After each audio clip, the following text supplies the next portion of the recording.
নমস্কাৰ জনালো আপোনালোক সকলোকে আৰু স্বাগতম জনাইছো মোৰ চেনেল সিম্পল এডুকেশনাল টিপছত। আশা কৰিছো আপোনালোক সকলোৱে ভালে আছে আৰু ময়ো ভালে আছো। এটো মোৰ ফাৰ্ষ্ট ফেস ক্যাম ভিডিও হয়। আশা কৰিছো আপোনালোকৰ ভাল লাগিব। মোৰ অকমান নাৰ্ভাস ফিল হৈ আছে কিয়নো মই আজিলৈকে ফেস ক্যাম ভিডিও বনোৱা নাই এটো চেনেলত। বলক পিছে আজিৰ ভিডিওটো আৰম্ভ কৰো। আজিৰ ভিডিওটোৰ টপিকটো হ'ল মই কেনেকৈ ITI সিট পাইছিলো ফাৰ্ষ্ট কাউন্সেলিংতে। ITI সিট পাবলৈ হলে কেইটামান স্টেপ আপোনালোকে ফলো কৰিব লাগে। হেকিটা ফলো কৰিলে আপোনালোকে ITI সিট পাই যাব। ITI সিট পাবলৈ হলে সৰ্বপ্ৰথম স্টেপটো হ'ল আপোনালোকে ৰেজিষ্ট্ৰেচন কৰিব লাগিব, অৰ্থাৎ এপ্লাই কৰিব লাগিব আপোনালোকে ITI ৰ বাবে। নেক্সট স্টেপটো হ'ল ডকুমেন্ট ভেৰিফিকেশন। ডকুমেন্ট ভেৰিফিকেশন কৰাৰ পিছত আপোনালোকৰ ৰেংক লিষ্ট ওলাব।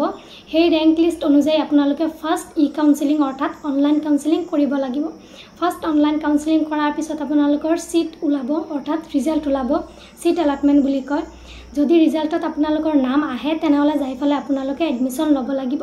এনেকৈ আপোনালোকৰ 5 বাৰ কাউন্সেলিং হ'ব আৰু 5টা ৰিজাল্ট ওলাব। গুটেইকিটা আপোনালোকে চেক কৰি থাকিব লাগিব। যদিহে ফাৰ্ষ্ট কাউন্সেলিংত নাপায় তেনেহলে নেক্সট কাউন্সেলিংতো পাব পাৰে, নহলে থাৰ্ড কাউন্সেলিংতো পাব পাৰে।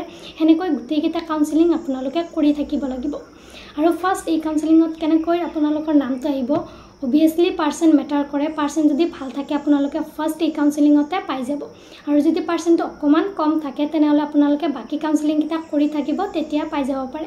আৰু যদি এটা কাউন্সেলিংতো নাপায় তেনেহলে কি কৰিব? এটা কাউন্সেলিংতো যদি নাপায় তেনেহলে টেনশন নলব। আপোনালোকৰ অৱশেষত স্পট এডমিশন হ'ব, তেতিয়া যাইফালে আপোনালোকে এডমিশন লৈ ল'ব পাৰিব। আৰু মোৰ পাৰ্সেন্টেজ আছিল 62%। সেইবাবে মই ফাৰ্ষ্ট কাউন্সেলিংতে পাই গৈছিলো। কাৰণ মোৰ কাষ্ট হ'ল SC, সেইবাবে আৰু সহজতে পাই গৈছিলো। কিয়নো কাষ্ট ওয়াইজ আপোনালোকৰ সিটসমূহ ৰিজাৰ্ভেশন কৰা থাকে, গমে পায়। সেইবাবে যোনে যোনে SC বা ST কাষ্টৰ হয় তেওঁলোকৰ অকমান কম পাৰ্সেন্ট থাকিলেও সোনকালে পাই যায়। আৰু যদি জেনাৰেল কাষ্টৰ হয় তেনেহলে অকমান অসুবিধা হৈ যায়।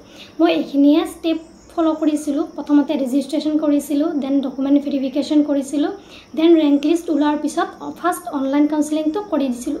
তাৰ পিছতে মোৰ নাম আহি গৈছিলে ফাৰ্ষ্ট ৰিজাল্টতে। তাৰ পিছত যাইফালে মই এডমিশন লৈ লৈছিলো। আৰু এইখিনিয়ে হ'ল মই ITI সিট পোৱাৰ প্ৰসেসটো। আপোনালোকে গমে পাইছে।